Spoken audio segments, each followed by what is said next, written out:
मुफ्ती तारिक मसूद के बयानात के लिए मुफ्ती साहब के ऑफिशियल चैनल मुफ्ती तारिक मसूद स्पीचेस को सब्सक्राइब करें।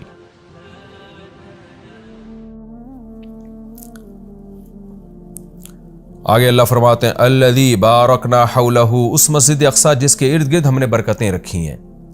इर्द गिर्द चूँकि सरज़मीन शाम है तो उसमें अल्लाह ने बरकतें रखी, दुनियावी बरकतें भी रखी हैं और रूहानी बरकतें भी।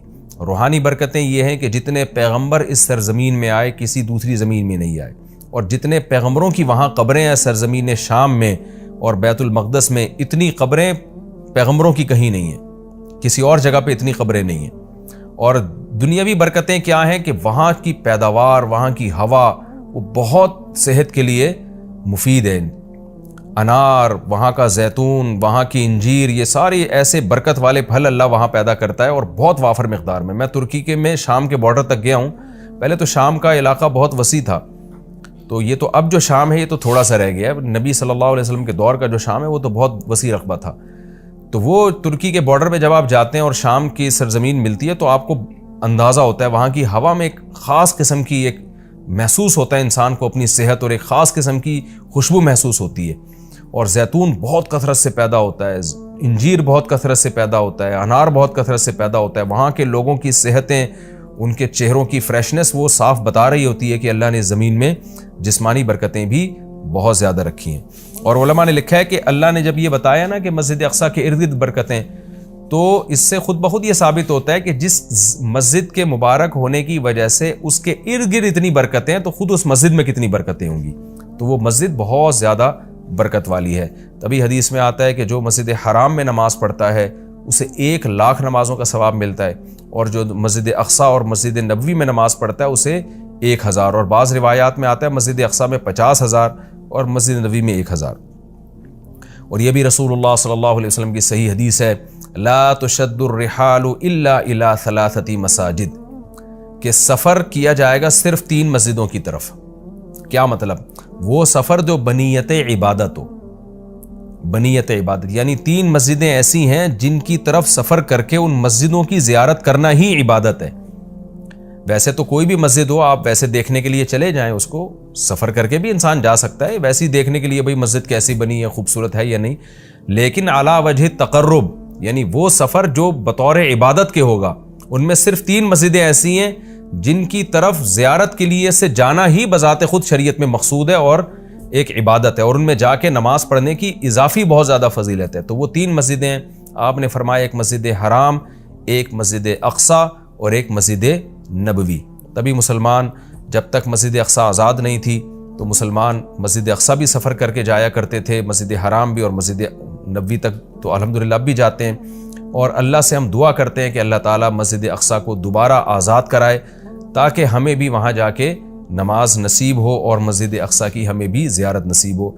ये हर मुसलमान की तमन्ना है, और बहुत से लोगों को अल्लाह ने ये तौफ़ीक़ दी है, वहाँ जाते हैं, और बहुत से लोग इस ज़ियारत से महरूम हैं। तो हम ये दुआ करते हैं कि अल्लाह ताला वो मुबारक मस्जिद जिसकी तरफ अल्लाह अपने हबीब सल्लल्लाहु अलैहि वसल्लम को मोजज़ाती तौर पर लेकर गया, और ख़ास तौर पर हमारे हबीब सल्लल्लाहु अलैहि वसल्लम को वहाँ नमाज़ पढ़वाई गई मोजज़ाती तौर पर, तो अल्लाह हमें भी उस मुक़द्दस सरज़मीन की ज़ियारत की तौफ़ीक़ नसीब फरमाए और हमारे लिए आसान फरमाए।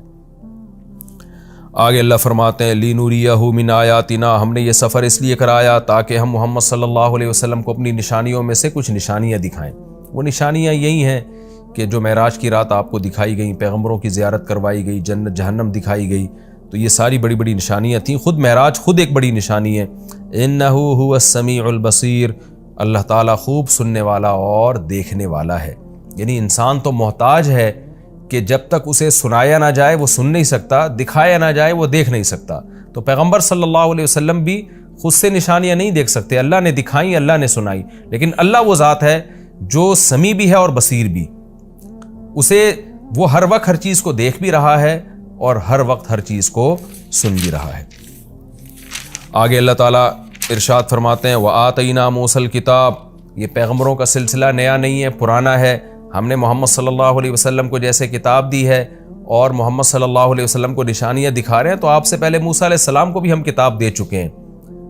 اور بیت المقدس کا تذکرہ ہے نا، تو یہودی بیت مقدس پہ ہمیشہ سے دعویٰ کرتے رہے کہ بیت المقدس تو ہمارا ہے اور اس میں تو ہمارے پیغمبر مدفون ہیں. تو اس کا بھی اللہ جواب دے رہے ہیں کہ ہم نے اہل یہودیوں کو کتاب دی تھی، مگر انہوں نے کتاب کا حشر کیا. تو آگے پورے رکوع میں اسی کی تفصیل ہے کہ کس طرح انہوں نے خدا کی نافرمانی کی ہے، جس کے نتیجے میں اللہ نے ان سے یہ خلافت چھینی ہے اور بیت المقدس ان سے چھینا گیا ہے. تو اسی کا تذکرہ ہے. وَآتَيْنَا مُوسَى الْكِتَابَ، ہم نے موسیٰ کو کتاب دی. وَجَعَلْنَاهُ هُدًى، اور ہم نے ہدایت بنایا تھا اس کتاب کو. لِبَنِي اسرائیل، بنی اسرائیل کے لیے. اللہ تتخذوا من دونی وکیلا، اور ان سے کہا تھا میرے سوا کسی کو کارساز نہ بنانا، اللہ ہی سے دوستی لگانا، اللہ ہی کو اپنا وکیل یعنی کارساز سمجھنا کہ اللہ ہی تمہارے کام بنائے گا بگاڑے گا، لہذا اللہ ہی سے بنا کے رکھنا ہے. وکیل کہتے ہیں جو آپ کے کام بنانے والا ہوتا ہے. تو جب اللہ پہ اعتماد اور توکل کرو گے، اللہ ہی کو کارساز سمجھو گے، تو پھر ظاہر ہے اس کی اطاعت بھی کرو گے نا. مگر یہودیوں نے ایسا نہیں کیا. آگے اللہ خطاب کرتے ہیں ذریۃ من حملنا مع نوح، اے وہ لوگو جن کو ہم نے نوح کے ساتھ سوار کیا تھا، اے ان کی ذریت.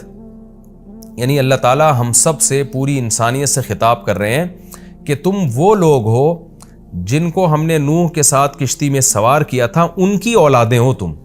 نوح علیہ السلام کے ساتھ کشتی میں بہت سے لوگ سوار ہوئے تھے. ان میں نوح علیہ السلام کے 3 بیٹے بھی تھے، حام، سام اور یافس، جن کا نام بیان کیا جاتا ہے. تو باقی ساری نسل انسانیت کی انہی 3 بیٹوں سے چلی ہے. تو وہ چونکہ کشتی میں نوح علیہ السلام کے ساتھ سوار تھے، اس لیے اللہ نے کہا کہ تم اے انسانوں، تم ان کی نسلیں ہو جن کو نوح علیہ السلام کے ساتھ ہم نے کشتی میں سوار کیا تھا، جو ان کے 3 بیٹے تھے. تو گویا اللہ کا بہت بڑا احسان ہے کہ تمہارے جو باپ دادے تھے نا، نوح علیہ السلام اور ان کے 3 بیٹے، وہ تو شکر گزار بندے تھے، جن کے شکر گزاری کی وجہ سے پوری انسانیت کو تباہ کر کے ہم نے چند لوگوں کو کشتی میں سوار کیا تھا. آگے تم انہی کی نسلیں ہو. اگر وہ شکر گزار نہ ہوتے تو تمہیں بھی زندگی اور حیات نہ ملتی. اس لیے آگے فرمایا انہ کان عبدا شکورا، نوح تو اللہ کے شکر گزار بندے تھے. تو تم انہی کی اولاد ہو جن کو ہم نے کشتی میں سوار کیا. تو گویا کشتی میں سوار کرنے والوں پر بھی ہم نے احسان کیا اور تم پر بھی ہم نے احسان کیا، کیونکہ اگر ان کو ہم کشتی میں سوار نہ کرتے اور طوفان میں غرق کر دیتے تو تم بھی پیدا نہ ہوتے. تو اللہ تعالیٰ ہمیں ترغیب دے رہے ہیں کہ تمہارے باپ شکر گزار تھے، جن کی وجہ سے ان کو اور ان کے بیٹوں کو میں نے کشتی میں سوار کر کے بچایا، تو انہی کی وجہ سے میں نے تمہیں بھی بچایا. تو اے ان لوگوں کی ذریت، اے ان لوگوں کی نسلوں جن کو میں نے نوح کے ساتھ کشتی میں سوار کیا تھا، نوح شکر گزار آدمی تھے. تو کیا مطلب؟ تم بھی میری ان آیات کو غور سے سنو اور تم بھی شکر گزار بنو.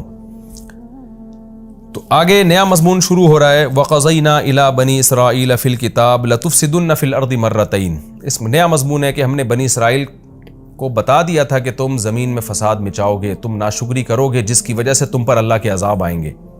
تو بنی اسرائیل نے ان باتوں پر عمل نہیں کیا جس کی وجہ سے ان پر قوم مسلط ہو کر ان کو عذاب چکاتی رہی.